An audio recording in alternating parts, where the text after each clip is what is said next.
D5 channel Punjabi ਦੇਖ ਰਹੇ ਸਾਰੇ ਦਰਸ਼ਕਾਂ ਦਾ ਸਵਾਗਤ ਹੈ। ਮੈਂ ਸੁਖੀਰ ਸਿੰਘ। ਇਸ ਵੇਲੇ ਦੀ ਵੱਡੀ ਖਬਰ ਬਾਦਲ ਪਰਿਵਾਰ ਦੇ ਨਾਲ ਜੁੜੀ ਹੋਈ ਸਾਹਮਣੇ ਆ ਰਹੀ ਹੈ। ਮਨਪ੍ਰੀਤ ਬਾਦਲ ਜੋ ਕਿ ਸਾਬਕਾ ਕੈਬਨਿਟ ਮੰਤਰੀ ਜਿਹੜੇ ਕਾਂਗਰਸ ਸਰਕਾਰ ਸਮੇਂ ਰਹਿ ਚੁੱਕੇ ਨੇ ਤੇ ਹੁਣ ਉਹ ਬੀਜੇਪੀ ਦੇ ਵਿੱਚ ਸ਼ਾਮਲ ਹੋ ਚੁੱਕੇ ਨੇ। ਤੁਹਾਨੂੰ ਦੱਸ ਦਈਏ ਕਿ ਮਨਪ੍ਰੀਤ ਬਾਦਲ ਨੂੰ ਬੀਜੇਪੀ ਦੇ ਵਿੱਚ ਸ਼ਾਮਲ ਕੇਂਦਰੀ ਮੰਤਰੀ ਪਿਊਸ਼ ਗੋਇਲ ਨੇ ਕੀਤਾ ਹੈ। ਤੁਹਾਨੂੰ ਦੱਸ ਦਈਏ ਕਿ ਲਗਾਤਾਰ ਜਿਹੜਾ ਅਮਰਿੰਦਰ ਸਿੰਘ ਰਾਜਾ ਵੜਿੰਗ ਜੋ ਕਿ ਪੰਜਾਬ ਕਾਂਗਰਸ ਦੇ ਪ੍ਰਧਾਨ ਨੇ ਉਹਨਾਂ ਦੇ ਵਿੱਚ ਜਿਹੜੀ ਆਪਸੀ ਮਨ ਮੁਟਾਵ ਲਗਾਤਾਰ ਬਣਿਆ ਰਹਿੰਦਾ ਸੀਗਾ, ਜਿਸ ਤੋਂ ਬਾਅਦ ਮਨਪ੍ਰੀਤ ਬਾਦਲ ਅੱਜ ਬੀਜੇਪੀ ਦੇ ਵਿੱਚ ਸ਼ਾਮਲ ਹੋ ਗਏ ਨੇ। ਉਹਨਾਂ ਨੇ ਰਾਹੁਲ ਗਾਂਧੀ ਨੂੰ ਜਿਹੜੀ ਚਿੱਠੀ ਲਿਖੀ ਆ ਉਹਦੇ ਵਿੱਚ ਦੱਸਿਆ ਕਿ ਬੜੇ ਹੀ ਭਾਰੇ ਮਨ ਦੇ ਨਾਲ ਮੈਂ ਜਿਹੜਾ ਇਹ ਕਾਂਗਰਸ ਪਾਰਟੀ ਤੋਂ ਅਸਤੀਫਾ ਦਿੱਤਾ ਹੈ। ਤੁਹਾਨੂੰ ਦੱਸ ਦਈਏ ਕਿ ਉਹਨਾਂ ਦੇ ਅਸਤੀਫੇ ਤੋਂ ਬਾਅਦ ਰਾਜਾ ਵੜਿੰਗ ਨੇ ਇੱਕ ਟਵੀਟ ਕੀਤਾ ਜਿਸ ਦੇ ਵਿੱਚ ਲਿਖਿਆ ਹੈ ਕਿ ਮਨਪ੍ਰੀਤ ਬਾਦਲ ਜਮਾਂਦਰੂ ਸੱਤਾ ਦਾ ਜਿਹੜਾ ਉਹ ਭੁੱਖਾ ਹੈ। ਨਾਲ ਹੀ ਉਹਨਾਂ ਨੇ ਟਵੀਟ ਦੇ ਵਿੱਚ ਇਹ ਵੀ ਲਿਖਿਆ ਕਿ ਪਿੱਪਲ ਦੇ ਪੱਤੇ ਆਵੇ ਕਿਉਂ ਖੜਖੜ ਲਾਈ ਹੈ, ਪੱਤੇ ਝੜੇ ਪੁਰਾਣੇ ਤੇ ਰੁੱਤ ਨਵਿਆਂ ਦੀ ਆਈ ਹੈ। ਤੁਹਾਨੂੰ ਦੱਸ ਦਈਏ ਕਿ ਮਨਪ੍ਰੀਤ ਬਾਦਲ ਅਤੇ ਅਮਰਿੰਦਰ ਸਿੰਘ ਰਾਜਾ ਵੜਿੰਗ ਦੇ ਵਿਚਕਾਰ ਜਿਹੜਾ ਆਪਸੀ ਖਿੱਚੋਤਾਣ ਜਿਹੜੀ ਲਗਾਤਾਰ ਚੱਲ ਰਹੀ ਸੀ, ਜਿਸ ਤੋਂ ਬਾਅਦ ਅੱਜ ਮਨਪ੍ਰੀਤ ਬਾਦਲ ਜਿਹੜਾ ਬੀਜੇਪੀ ਦੇ ਵਿੱਚ ਸ਼ਾਮਲ ਹੋ ਗਏ ਨੇ। ਬੀਜੇਪੀ ਦੇ ਵਿੱਚ ਸ਼ਾਮਲ ਹੋਣ ਤੋਂ ਬਾਅਦ ਉਹਨਾਂ ਨੇ ਪ੍ਰੈਸ ਕਾਨਫਰੰਸ ਕਰਦੇ ਅਮਰਿੰਦਰ ਸਿੰਘ ਰਾਜਾ ਵੜਿੰਗ ਦੇ ਉੱਤੇ ਵੀ ਕਈ ਤਰ੍ਹਾਂ ਦੇ ਹਮਲੇ ਕੀਤੇ ਨੇ ਤੇ ਸ਼ਹਿਰੋ ਸ਼ਾਇਰੀ ਵੀ ਕੀਤੀ ਹੈ। ਆਓ ਸੁਣਦੇ ਹਾਂ ਮਨਪ੍ਰੀਤ ਬਾਦਲ ਦਾ ਵੀ अमरिंदर सिंह राजा वड़िंग नूं की जवाब है। हमारे पंजाबी में एक कहावत है कि मैं आया बीजेपी के दफ्तर में तो साहब आपने मुझे अपने हाथों पे नहीं, आपने मुझे अपनी आंखों पे बिठा लिया। इस बात का मैं धन्यवाद करता हूं। मुझे पीयूष जी तकरीबन 30 साल हो गुजरे हैं राजनीति में। राजनीति में बहुत कम ऐसे मौके मिले हैं जब राजनीति में किसी शेर से मुलाकात हुई हो। कुछ दिन पहले मेरी एक शेर से मुलाकात हुई और वो भारत के गृह मंत्री, और उन्होंने मुझे एक बात कही जो मेरे को दिल को छू गई। उन्होंने मुझे बोला कि पंजाब ने हिंदुस्तान के लिए 400 हमले झेले हैं। 400 मर्तबा हिंदुस्तान पे जब आक्रमण हुआ तो वो पंजाब ने बर्दाश्त किया है। हम पंजाब को अपने हाल पे नहीं छोड़ेंगे।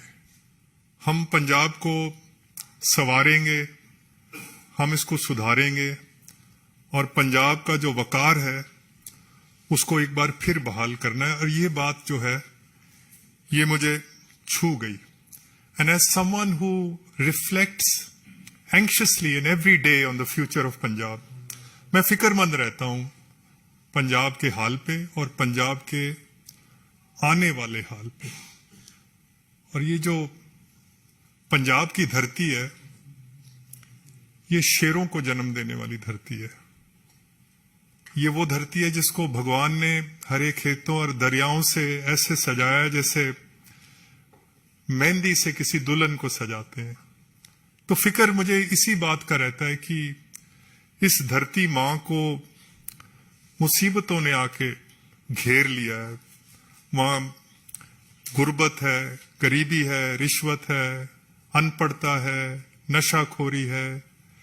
वहां पर वतन दुश्मन कार्रवाइयां हैं और इनका कोई ना कोई हल होना चाहिए। हर दूसरा खानदान पंजाब में पाकिस्तान से आके बसा हुआ है। Every second family has actually emigrated from Pakistan. और आपकी तो उम्र बहुत कम है, शायद इसको आपको दिलचस्पी भी इसकी आपको कम होगी, पर 10 लाख आदमी थे जो जब हिंदुस्तान और पाकिस्तान का विभाजन हुआ तो 10 लाख आदमी कत्ल हुआ हमारा। लाखों माएं थी हमारी जिनके सिरों से चादरें छीन ली गई। हमारी बेटियां थी जिनके सिरों से दुपट्टे नोच लिए गए। लाखों बुजुर्ग थे हमारे जिनके जवान लाठियां थी जो बुढ़ापे का सहारा थी वो टूट गई। 10 लाख आदमी कत्ल हुआ। फिर जाके 15 अगस्त 1947 का सूरज चढ़ते हमने देखा था और इस उम्मीद से आए थे कि ये किसी आजाद मुल्क में जा रहे हैं। मेहनत और मोहब्बत से अपने आने वाली नस्लों का हम कोई जो भविष्य है वो बनाएंगे। तो इस बात का हमेशा हमें पंजाब वाले लोगों को ये फिक्र रहता है कि वो जो सपने थे वो सपने जो हैं वो साकार होने चाहिए। तो वैसे तो कभी आपने नहीं सुना होगा कि बुज़दिल और पंजाबी, मायूसी और पंजाबी, ये दरअसल दो जो शब्द हैं वो एक सांस में जमा नहीं हो सकते।